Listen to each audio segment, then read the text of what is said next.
오늘 우리에게 주시는 하나님의 말씀은 레위기서 4장의 말씀입니다. 레위기서 4장 1절에서 7절까지의 말씀을 교독하시고 마지막 절은 합독하시겠습니다. 레위기서 4장 1절에서 7절까지의 말씀입니다. 여호와께서 모세에게 말씀하여 이르시되 이스라엘 자손에게 말하여 이르라. 누구든지 여호와의 계명 중 하나라도 그릇 범죄하였을 때 만일 기름 부음을 받은 제사장이 범죄하여 백성의 허물이 되었으면 그가 범한 죄로 말미암아 흠 없는 수송아지로 속죄 제물을 삼아 여호와께 드릴지니 그 송아지를 문 여호와 앞에 끌다가 그 수송아지의 머리에 안수하고 그것을 여호와 앞에서 잡을 것이요 기름 부음을 받은 제사장은 그 수송아지의 피를 가지고 회막에 들어가서 그 제사장이 긋건하게 그 피를 찍어 여호와 곧 성소의 위장 앞에 7번 뿌릴 것이며 같이 읽겠습니다. 제사장은 또 그 피를 여호와 앞 곧 회막 안 향단 뿔들에 바르고 그 송아지의 피 전부를 회막 문 앞 번제단 밑에 쏟을 것이며 아멘. 할렐루야. 오늘도 우리와 함께 하신 주님을 찬양합니다. 그리고 오늘도 예배 가운데 함께 하신 성도님들께 하나님의 은혜와 평강이 함께 하시기를 기원드립니다. 오늘 본문은 이 제사 제도 중에 특별히 이 속죄 제사에 대하여 말씀을 하고 있습니다. 이 속죄 제사는 간단히 말해서 하나님 앞에 지은 죄를 사함을 받고 그 죄 때문에 생긴 하나님과의 잘못된 관계를 회복하는 제사를 말합니다. 오늘 이 시간에는 속죄 제사의 의미를 살펴보므로 은혜를 받고자 합니다. 첫째 살펴볼 것은 속죄 제사는 하나님께서 제정하여 주셨다라는 것입니다. 앞에서 살펴본 대로 다른 제사도 하나님께서 다 제정해 주셨지만 역시 속죄제도 하나님께서 제정해 주셨습니다. 하나님께서 이스라엘 백성들이 범죄해서 하나님의 언약을 파괴할 것을 미리 아셨습니다. 인간의 연약함을 누구보다도 잘 아시는 하나님께서 속죄 제사를 통해서 속죄의 길을 열어 주셨습니다. 성도 여러분, 하나님께서 열어 주신 이 속죄제의 축복이 무엇입니까? 용서의 길을 열어 주셨다라는 것입니다.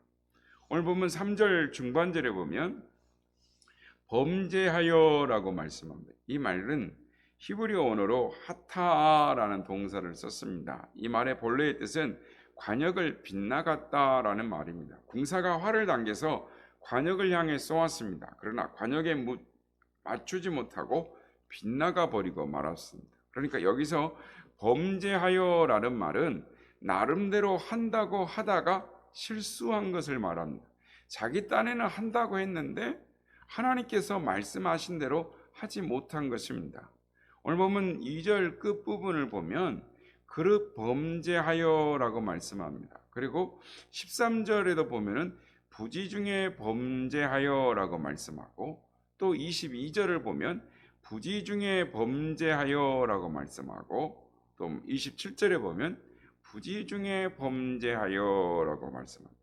그러니까 범죄했다라는 말은 무심코 하나님의 말씀을 어긴 것을 말합니다. 자기도 모르는 중에 하나님의 계명을 어긴 것을 말합니다. 이렇게 볼 때 속죄제는 자기도 모르게 자기도 모르는 사이에 무심코 죄를 범했을 때 사함을 받기 위해서 드려지는 제사다라는 것을 알 수 있습니다. 실제로 우리는 잘 믿으려는 마음은 있지만 실수로 하나님의 말씀을 어길 때가 있습니다. 그것이 죄라고 생각하지 못한 채 죄를 지을 때가 있습니다. 때로는 조심하지 않다가 부주의해서 죄를 지을 때도 있습니다.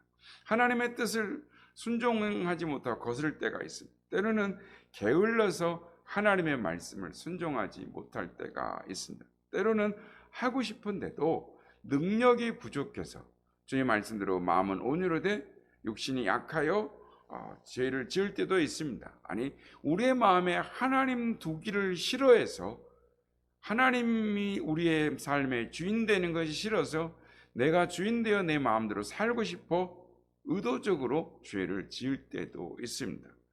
바로 이런 모습이 성경이 말씀하는 우리의 연약한 모습이다라는 것입니다. 속죄제는 이러한 연약함 때문에 범죄한 죄를 사죄함을 받는 제사였습니다.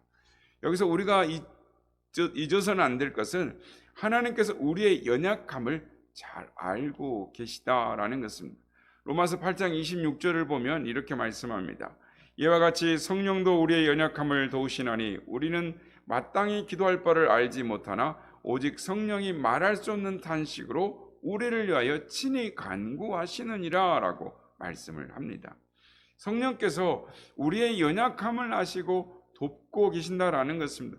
우리의 연약함 때문에 탄식하며 기도하신다라는 것입니다. 바로 속죄제의 이 우선적인 의미는 이것에 있습니다. 하나님께서 우리가 연약해서 때로는 쓰러지고 넘어지고 범죄할 수밖에 없는 것을 잘 아신다는 것입니다. 그래서 그 죄를 사하기 위해서 속죄제라는 특별한 제사 제도를 만드셔서 사함 받게 하시고 용서함 받을 수 있는 길을 열어주셨다라는 것입니다. 사랑하는 여러분, 하나님께서는 우리의 연약함을 아시고 우리를 도와주시는 우리의 영혼의 치료자가 되시는 하나님이십니다. 여러분 안에 죄의 문제가 있고 마음속에 불편함이 있습니까? 이것은 하나님 앞에 나아갈 수 없다라고 생각할 수가 있는 문제가 있습니까? 혹시 자존심의 문제가 있습니까? 하나님은 우리의 모든 죄를 능히 용서하시고도 남는 크시고도 자비하신 하나님, 긍휼이 풍성하신 하나님이십니다. 그러므로 여러분 안에 있는 죄의 문제를 더 이상 끌어안고 고민하지 말고 지금 주님께 나아갈 수 있는, 주님이 주시는 용서의 기쁨, 하나님 주신 자유의 기쁨을 누리시는 여러분 되시길 주님의 이름으로 축복합니다. 두 번째, 속죄제는 속죄 제물의 피뿌림을 통하여 우리의 죄가 사함을 받는다라는 것입니다. 오늘 본문 5절 7절 말씀입니다. 기름 부음을 받은 제사장은 그 수송아지의 피를 가지고 회막에 들어가서 그 제사장이 손가락에 그 피를 찍어 여호와 앞 곧 성소의 휘장 앞에 7번 뿌릴 것이며 제사장은 또 그 피를 여호와 앞 곧 회막 안 향단 뿔들에 바르고 그 송아지의 피 전부를 회막문 앞 번제단 밑에 쏟을 것이며 라고 말씀합니다. 속죄제의 피뿌림은 세 단계로 나누어져 있습니다. 먼저 1단계는 휘장 앞에서 7번 뿌리는 것입니다. 그러면 휘장이라는 것이 무엇입니까? 휘장은 죄인된 인간과 거룩하신 하나님에 계신 지성소 사이를 구분하고 있는, 막고 있는 것입니다. 죄인된 인간이 하나님께 나아가기 위해서는 반드시 이 휘장을 지나서 이 휘장을 가르고 지성소로 가야 하는 것입니다. 그 휘장 앞에 7번 피를 뿌린다라고 말씀합니다. 휘장만이 하나님께 갈 수 있는 유일한 길이었습니다. 구약시대에 하나님은 다른 곳에 계시지 않았습니다. 성막 지성소 안에만 계셨습니다. 그래서 이스라엘 백성들이 하나님을 만나려면 반드시 이 휘장을 지나서 지성소로 들어가야만 했습니다. 그러나 대제사장만이 1년에 한 차례 이 휘장을 열고 지성소로 들어갈 수 있었습니다. 일반 사람들은 휘장을 열고 들어갈 수 없었습니다. 그래서 이 휘장 앞에 피를 뿌림으로 하나님, 내가 하나님으로부터 멀어졌사오니 이 피를 보시고 내 죄를 용서하시고 다시 하나님께 나아갈 수 있는 정결함을 얻게 하여 주옵소서, 깨끗한 존재가 되게 하여 주시옵소서, 나의 죄를 용서하여 주시옵소서 하면서 이 피 뿌리는, 이 휘장 앞에서 7번 피 뿌리는 의식을 행하는 것입니다. 하나님께서 범죄한 자는 이렇게 하라라고 지시하셨고 용서의 길을 열어주셨습니다. 성도 여러분, 휘장 앞에 피를 뿌린다라는 것은 우리의 인간의 모든 죄는 궁극적으로 하나님 앞에 지은 죄라라는 것입니다. 사람이 돈을 떼어먹는다든지 그 죄는 하나님 앞에 지은 죄입니다.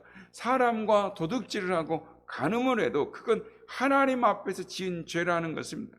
그래서 다윗은 시편 51편 4절에서 말하기를 내가 주께만 범죄하여 주의 목전에서 악을 행하였사오니라고 고백합니다. 그렇습니다. 모든 죄는 하나님 앞에 짓는 것입니다. 그렇기 때문에 하나님이 계신 지성소 앞에 들어가지는 못하지만 지성소 앞에 피를 뿌리는 것입니다. 그런데 피를 왜 7번 뿌리는 것일까요? 7이라고 하는 것은 완전수입니다. 즉 피의 속죄는 더 이상 더하거나 뺄 수도 없는 완전한 완벽한 속죄라는 것을 의미하는 것입니다. 이 모든 피뿌림은 어제도 우리가 살펴봤던 것처럼 모든 제사는 예수 그리스도의 모형이요 그림자인 것입니다. 그래서 그 실체는 예수 그리스도의 골고다 언덕의 십자가의 보혈인 것입니다. 십자가에서 흘려진 그 피로 말미암아 하나님께서는 지성소와 성소를 나누던 그 휘장을 위에서 아래로부터 찢어주시고 죄인일지라도 예수 그리스도의 피로 말미암아 내가 죄 사함 받다는 것을 믿은 사람은 담대하게 하나님이 계시는 지성소 앞으로 나아갈 수 있게 된 것입니다. 피를 통과하지 않고는, 예수 그리스도의 십자가의 보혈을 통과하지 않고는 하나님 앞에 나아갈 수가 없는 것입니다. 여러분, 우리가 죄를 가지고 있습니까? 내가 조금 더 깨끗해지면, 내가 좀 더 마음을 준비하면 이렇게 생각하는 분이 계십니까? 내가 노력해서 갚아보겠다는 생각은 버리시길 바랍니다.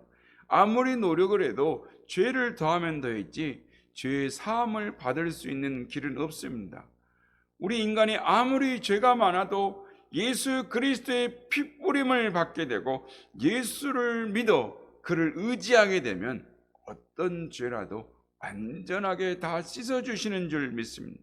알고 지은 죄, 모르고 지은 죄, 내가 예수 믿고 지은 죄, 믿기 전에 지은 죄, 모든 죄를 예수님의 피는 이 모든 것을 다 씻어주시기에 넉넉한 은혜인 줄, 보혈인 줄 믿으시길 주님의 이름으로 축복합니다. 피뿌림의 두 번째 단계는 제사장이 휘장에 7번 피를 뿌리고 나서 한 발짝 물러나서 향을 피우는 금향단에 이 뿔이 4군데가 있는데 향단이 한 90cm 정도 되는, 높이가 한 90cm 이렇게 되는데 이 90cm 향단 4규퉁에 뿔이 이렇게 있습니다. 그래서 이 뿔을 위에다가 피를 바르는 것입니다. 7절 말씀입니다. 제사장은 또 그 피를 여호와 앞 곧 회막 안 향단 뿔들에 바르고 그 송아지의 피 전부를 회막문 앞 번제단 밑에 쏟을 것이며 라고 말씀합니다. 향단은 무엇을 의미합니까? 어제 우리가 살펴본 것처럼 향단은 기도를 의미하는 것입니다.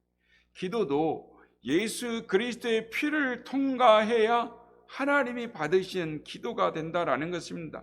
예수의 피를 의지하지 않는 기도는 소용없는 기도인 것입니다. 그것은 공연불이요 중언부언하는 기도에 불과한 것입니다.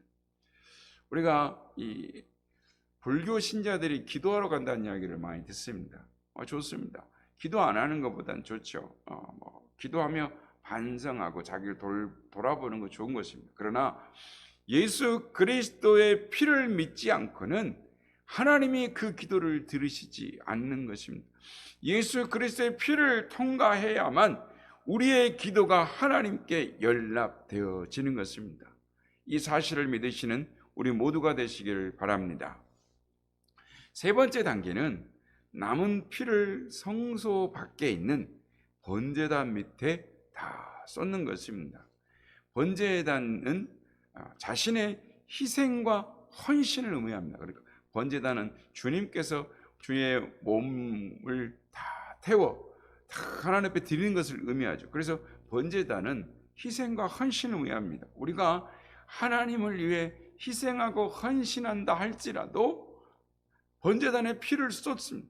예수 그리스도의 피가 있어야 하나님께서 그 희생과 헌신을 받으신다라는 것입니다. 예수 믿지 않는 사람들도 보면은 선한 일을 많이 합니다. 어려운 사람들에게 도움의 손길을 베풉니다. 때로는 큰 애굽심을 발휘하기도 합니다. 그런데 피공로를 의지하지 않는 희생과 헌신은 하나님께 연락되지 않습니다. 그런 선행과 봉사는 인간의 차원에서 끝나는 것이지 하나님이 천국에서 상을 베푸시는 천국으로까지 이어지지 않는다라는 것입니다. 가인과 아벨의 제사에서 볼 수 있듯이 가인은 피 없는 제사를 드렸습니다. 아벨은 어린 양의 피로 제사를 드렸습니다. 하나님은 가인을 배척하시고 가인의 제사를 받지 않으시고 아벨의 제사만을 받으셨습니다. 그렇습니다. 우리는 예수님의 피로 말미암아 하나님께 나아갈 수 있고 예수님의 피를 의지해서 기도할 수 있는 것이고 예수님의 피를 의지해서 하나님께 참된 봉사와 희생과 헌신을 충성을 올려드릴 수 있는 것입니다. 말씀을 맺습니다. 속죄 제사의 교훈은 다른 것이 아닙니다. 예수 믿고 구원받은 사람은 그 이후에 죄를 잘 처리하는 것입니다. 부지 중에 무지로 지은 죄라 할지라도 하나님과의 관계에서 그 문제를 잘 처리하라는 것입니다. 예수님은 우리를 위하여 번제물도 되셨고 속죄 제물도 되셨습니다. 번제물인 예수님을 믿어 우리가 영생을 구원을 받았습니다. 그러나 우리는 연약해서 계속해서 죄를 짓는 것입니다. 요한일서 1장 8절 9절 말씀해 보면 이렇게 말씀합니다. 만일 우리가 죄 없다고 말하면 스스로 속이고 또 진리가 우리 속에 있지 아니할 것이요 만일 우리가 우리 죄를 자백하면 그는 미쁘시고 의로우사 우리 죄를 사하시며 우리를 모든 불의에서 깨끗하게 하실 것이요 라고 말씀을 합니다. 속죄제는 우리의 죄를 자백하는 것입니다.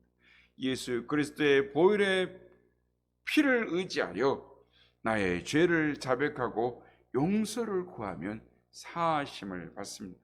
바라기는 오늘도 하나님 앞에 우리의 모든 허물과 죄를 구함으로 속죄제 제물 대신 예수 그리스도의 피뿌림을 통하여 우리에게 주시는 하나님의 사유의 은총과 죄사함의 자유와 기쁨을 누리시는 우리 모두가 다 되시길 예수님의 이름으로 축원합니다.